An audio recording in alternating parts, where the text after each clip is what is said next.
here we go. Let's start this video series with a bang.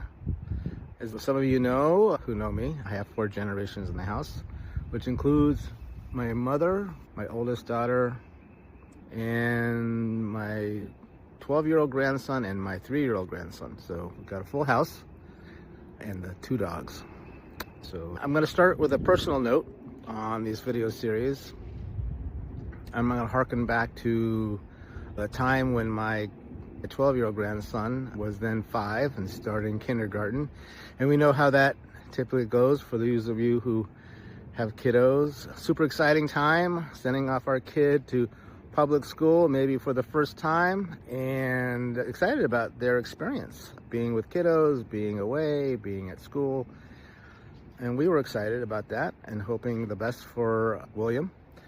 And super excited about potentially how he might dig school or not dig school. We were in one of the best school districts in the state, supposedly, a elementary school that had a good reputation. Things were okay and going well. Of course, I kind of get the heebie-jeebies when all of a sudden there are these tests and assigned seating. I think it was early October. It was a crisp blue sky like today here, autumn day. And I would always pick them up after school and we walked to the playground, and a bunch of the kids would congregate there and jump and swing and climb the towers and et cetera, including my grandson. And I remember being outside, out on the lawn between the school and the playground, and he came flying out and running with his arms outstretched, throwing his backpack to the ground with his coat swinging left and right and yelling, "I'm free! I'm free!" And that's the start of schooling for him. Let's jump to a previous memory with my then 18-year-old daughter, the mother of my grandson, picking her up on a beautiful crystal blue sky, but in the spring it was warm, maybe 78, 80. People were enthusiastic about that. It must have been April or May. She was ending her senior year.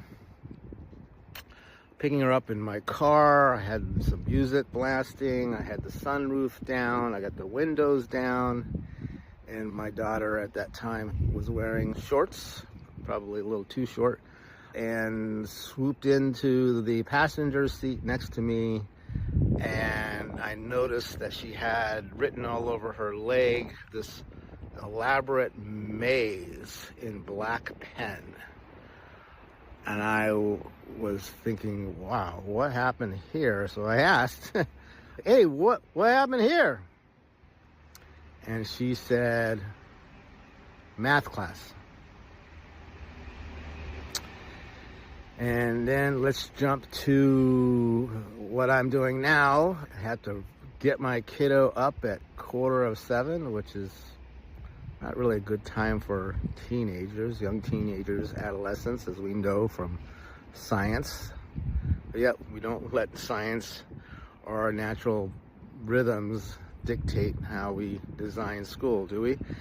Well, I get him at 6:45. It takes him a while to get ready. He takes his time because he's really not looking forward to going to school. And so it's a whole chore just to get him up. "I don't want to go to school." You ever hear that? Anybody out there ever hear that? "I don't want to go to school."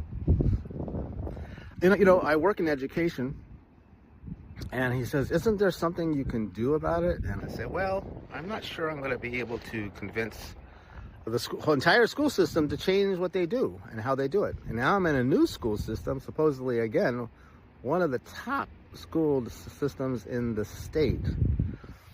And yet, same thing, drudgery, not wanting to go to school, looking in his backpack, seeing worksheets, the typical banal stuff you see in most school homework. So I said, "Look, let me interview you and ask you exactly what you're doing so I can actually start to document your experience of school." So we did. We started. I interviewed him, and you know, he was very, very eloquent about his experience.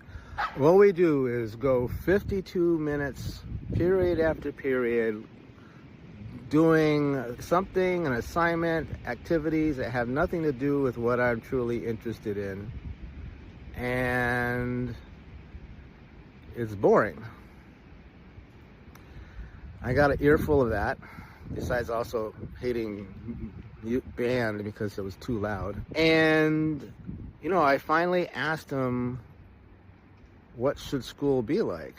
Now, I talk a bit about schooling and what I think should happen, but I don't know if this is osmosis or what, but he literally said there should be a bunch of periods in the day where kids can select what they want to do, what they want to create, what they want to make, what they want to learn, that they have interest in, and let them choose so that they find it actually valuable and meaningful and purposeful, and choose things that will actually assist to support them to do what they want to do in the future. I mean, in a nutshell is the difference between the factory model of schooling, which we're talking about, I'm going to get into a little bit more in the next video.